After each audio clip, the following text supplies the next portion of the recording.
I'm joined by Joe Gallagher, trainer of Lawrence Okolie, and we're at the Rozanski Lawrence Okolie press conference. Joe, how did all that go? Yeah, it's quite polite, well-mannered. Interesting to see what Lucas had to say, the type of sparring that he's been doing, and he's saying there we've got to find out whether it's got to be a bit of a dirty fight on Friday night, whether there'll be a lot of hugging or whether there'll be a lot of fighting. So we're prepared. I thought the body language of Lucas, you can't read much into press conferences, but you're always looking at this stage for little edges spent, and as you've seen there, I don't think he felt quite comfortable amongst Lawrence's present there up on stage. So yeah, we'll take it as it is. Can I ask you how you knew what he said there? Because obviously he was speaking in Polish. You speak Polish? Google Translate does. And I was a bit disappointed that we didn't have someone to translate it, but sometimes we've all seen on the shows back in England when especially Joe Forbes, the foreign boxer would be talking for ages, and then Joe Forbes will just say 2 words, and we're like Eddie Hearn used to say, I'm sure he said more than that, Joe. So yeah, when I heard them talking, I whipped out the Google Translate and took on board everything that was said there.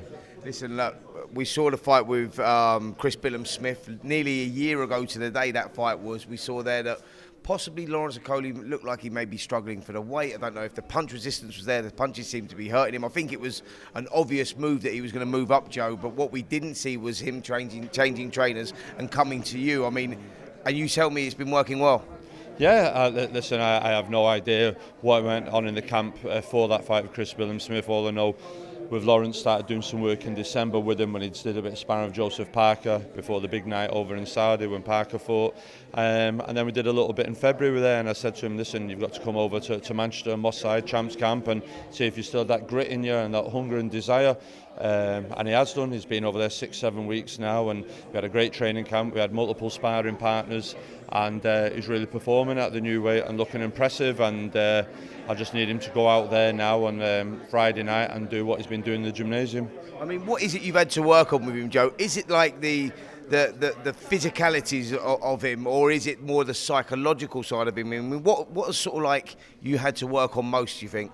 I think it's both, really. I think obviously the mental thing, but understanding reasons why everyone give him lots of stick all the time for hugging and holding. We want to get down to the root cause of that, what was penetrating him to react like that and do that type of thing.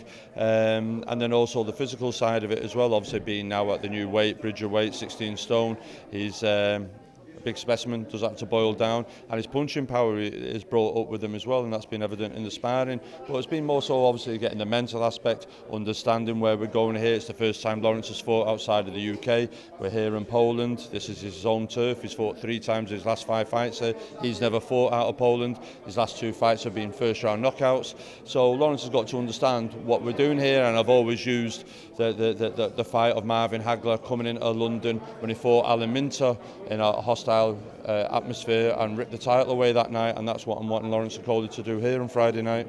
Yeah, I mean, that is certainly going to happen, that hostile atmosphere. He really is going into the Lions Den. We saw Alan Babbage come here last year actually against Lucas Rozanski, which was nearly a year ago as well, and it was really, really hostile. Is he prepared for that?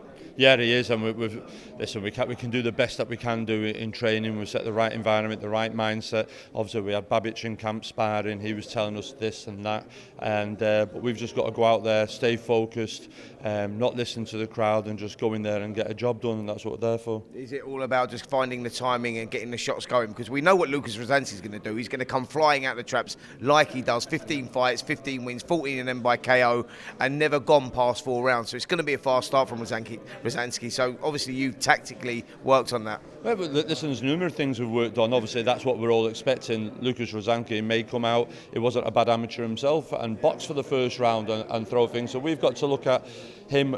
He's looking at Lawrence Okolie. Does he want to really go running at Lawrence Okolie, who's a bit of a big puncher, and get took out early on, or has he got to be a little bit cute? I expect him to have learnt a few things. I expect him to come with a cross-arm defence possibly to stop certain shots Lawrence will try and throw on the front foot, because usually comes in and he wings unconventionally 1, 2, 3 right hands over the top. Then it's the left hook when you pull out. We've got to be cute on the break. Rozanski always likes to throw a shot on the break when we're stepping out, head or body, and we've got to be aware that we can't give them any excuse whatsoever to be stuck on the ropes in this fight. So it's that's it, yeah.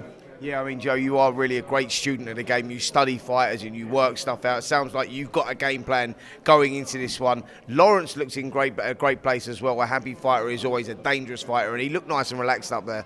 No, he is. Like I said to you, we're into the last few days now, Spence, and all we need now is Lawrence just to stay chill, stay calm, and like I say, just go in there and do a job and be clinical in doing it. And like I keep saying, El Camp, let's put the KO back in the name Okolie.